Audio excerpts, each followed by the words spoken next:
Sebelum menonton, jangan lupa like, subscribe, dan tekan tombol lonceng. Selamat menyaksikan. Pandemi COVID-19 berdampak langsung dan tidak langsung pada anak serta remaja Indonesia. Perlu untuk menyisihkan pemikiran dan usaha untuk menanggulangi dampak pandemi terhadap tumbuh kembang anak dan remaja Indonesia. Pemerintah telah berupaya memberikan perlindungan melalui vaksinasi COVID-19 bagi anak dan remaja usia 12-17 tahun. Namun permasalahan kompleks akibat COVID-19 perlu ditanggulangi bersama.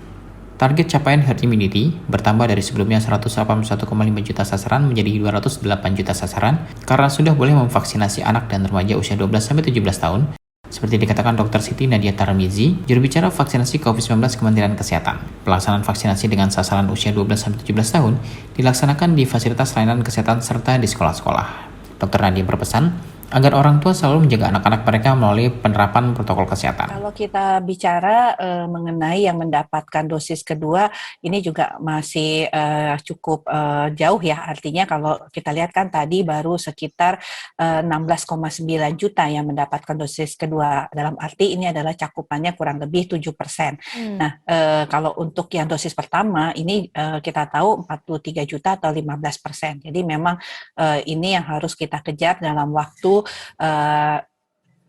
bulan ini untuk kemudian setidaknya 90% dari target kita yang awal 181,5, tapi kemudian ini bertambah ya Mbak Daniela karena kita tahu bahwa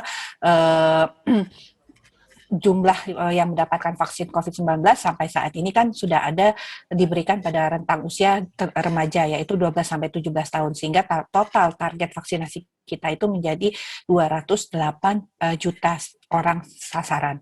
Ini yang sudah divaksin remaja ini cukup banyak ya. Kalau kita lihat sudah ada 11,9 juta pada rentang usia 12-17 tahun yang sudah mendapatkan vaksinasi. Selain memprioritaskan hak untuk mendapatkan kesehatan, pemerintah juga terus mengupayakan agar anak-anak Indonesia mendapat hak pendidikan yang berkualitas. Seperti dikatakan Jumeri STP, MSI, Dirjen PAUD, Pendidikan Dasar dan Pendidikan Menengah Kemendikbudristek, pelaksanaan pembelajaran jarak jauh di berbagai daerah sangat beragam. PJJ sangat dipengaruhi oleh akses pembelajaran secara online. Ada ketimpangan yang luar biasa antara daerah maju dengan daerah 3T. Rencananya ketika tahun ajaran baru 2021-22, sesuai dengan SKP 4 Menteri yang terbaru, kita akan membuka opsi pembelajaran tatap muka. Tapi karena peningkatan kasus COVID-19, kemudian ada ketentuan pemerintah tentang PPKM Mikro, PPKM Darurat, maka Kemendikbud menyesuaikan sekolah-sekolah yang ada di Provinsi Jawa Bali, kemudian daerah-daerah yang ditetapkan dengan instruksi Mendagri, sementara tidak bisa melaksanakan pembelajaran tatap muka terbatas. Jadi sekolah-sekolah itu kembali ke pembelajaran jarak jauh. Nah ini situasi yang harus kita antisipasi, dan nanti setelah PPKM darurat dicabut, kita berharap bahwa anak-anak bisa segera belajar kembali. Karena memang fokus kami juga kesehatan harus tetap menjadi prioritas utama, kemudian hak-hak belajarnya untuk masa depannya juga harus mendapatkan prioritas. Kita akan berusaha secepat mungkin setelah situasi reda bisa segera pembelajaran tatap muka. Woro S. Sulistianingrum, STMIDS, Direktur Bidang Keluarga, Perempuan, Anak, Pemuda, dan Olahraga Kementerian PPN, juga menyoroti bahwa seringkali terjebak dengan anggapan COVID-19 ini hanya berdampak pada orang dewasa. Lebih lanjut lagi, Woro menjelaskan bahwa ekonomi keluarga yang tertekan akibat pandemi mempengaruhi gizi anak-anak dan berpotensi menimbulkan stunting dan problem lainnya. Seringkali kita berpikir bahwa COVID itu hanya kenanya kepada orang dewasa, karena kadang-kadang pada waktu awal pandemi ini masih banyak yang beranggapan bahwa aman lah itu anak-anak gitu, mereka punya daya tahan tubuh yang lebih kuat, biasanya seperti itu ya. Tapi pada kenyataannya data itu menunjukkan bahwa terutama sekarang ini ya dengan jenis varian baru, rentan sekali anak-anak itu terpapar COVID. Kalau kita lihat secara kumulatif ya, anak-anak itu terpapar COVID itu pada kelompok usia 7-12 tahun itu sekitar 28%. Dari seluruh anak-anak ya yang terpapar itu adalah pada kelompok 7-12 tahun. Dan kemudian kalau kita lihat dari tingkat kematiannya tuh, anak udah pada usia 0-2 tahun itu adalah yang tertinggi. Ini kami mendapatkan data dari Satuan Tugas Penanganan COVID 2021. Jadi artinya kalau kita katakan bahwa anak-anak aman lah begitu ya, ternyata tidak juga gitu ya. Mungkin dari Ibu Nadia, Bu Siti Nadia nanti bisa menjelaskan lebih dalam lagi bahwa ternyata memang anak-anak ini tidak aman ya kalau kita bicara dari COVID ya. Nah karena memang dari awalnya orang-orang di sekitar anak-anak itu selalu menganggap bahwa aman lah anak-anak punya daya tahan atau yang kuat lah gitu ya. Pada kenyataannya enggak, tidak seperti itu. Dan pada saat kita kemudian sudah masuk ke dalam isu pandemi COVID ya, itu dampaknya itu luar biasa. Tidak hanya kepada isu kesehatan saja, tapi juga kepada dampak sosial ekonominya yang lainnya.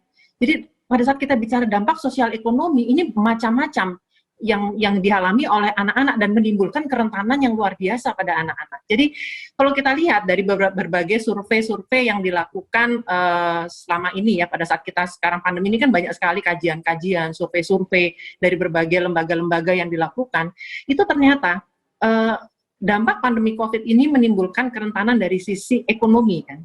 Ekonomi keluarga itu ternyata mempengaruhi juga dalam hal misalnya asupan gizi pada anak. Karena kan dengan ekonomi keluarga yang menurun, keluarga juga akan mengurangi pengeluarannya juga kan artinya, termasuk untuk makanan. Dan ini juga nanti memberikan dampak kepada asupan gizi bagi anak-anak. Nah, bagi anak-anak yang masih di bawah baduta nih, kita katakan 2 tahun, itu nanti bisa juga menjadi penyebab munculnya yang namanya stunting misalnya, seperti itu. Angga Demarta, spesialis kebijakan sosial UNICEF Indonesia juga turut menambahkan data. Dalam kajian UNICEF menyebutkan ada 25% dari rumah tangga Indonesia mengalami kenaikan biaya hidup yang mendorong rumah tangga mengurangi konsumsi dan biaya pendidikan. Ini mempengaruhi asupan gizi untuk anak-anak Indonesia. Pandemi yang mengisolasi interaksi sosial pada anak-anak juga memberi dampak terhadap tumbuh kembang mental anak yang harus diselesaikan di masa pandemi. Langkah Kemendikbudristek untuk mengurangi resiko yang dihadapi oleh anak-anak adalah menyegerakan PTM terbatas. Tetapi hal ini masih perlu dipertimbangkan dan menyesuaikan dengan kondisi pandemi. Ingin menambahkan apa yang Ibu Lisa tadi sampaikan. Memang setahun setelah pandemi, anak dan remaja di Indonesia mengalami apa yang mungkin sering disebut kenormalan yang baru ya. Selain dampak dalam bidang kesehatan, tadi Bu Lisa juga mengemukakan bahwa ada banyak dampak lain. Pak Dirjen tadi menyebutkan tentang dampak di bidang pendidikan. Dalam bidang sosial ekonomi sendiri, terdapat 80 juta anak Indonesia yang juga mengalami dampak sosial ekonomi. Apa itu dampak sosial ekonomi? Mbak Daniar, tadi Bu Lisa sudah sempat menyebutkan terkait dengan gizi misalnya. Izinkan saya juga menjelaskan lebih lanjut tentang kemiskinan anak. Misalnya baru-baru ini UNICEF dan Badan Kebijakan Fiskal di Kementerian Keuangan baru saja meluncurkan risalah kebijakan mengenai dampak COVID-19 terhadap kemiskinan dan mobilitas anak di Indonesia. Di sini kita ketahui bahwa jumlah anak dan remaja yang jatuh dalam kemiskinan akibat COVID-19 itu lebih besar daripada kelompok lain. Ada sekitar 33% dari penduduk Indonesia adalah anak yang berusia di bawah 18 tahun atau remaja, di mana 40% di antara mereka jatuh miskin pada tahun 2020. Anak dan remaja juga terkena dampak dari berkurangnya pendapatan rumah tangga. Tadi Bu Lisa sudah menjelaskan dengan sangat komprehensif ya. Dan kemampuan keluarga juga mengalami yang berkurang untuk meningkatkan status ekonomi mereka. Tim Eljan Media melaporkan.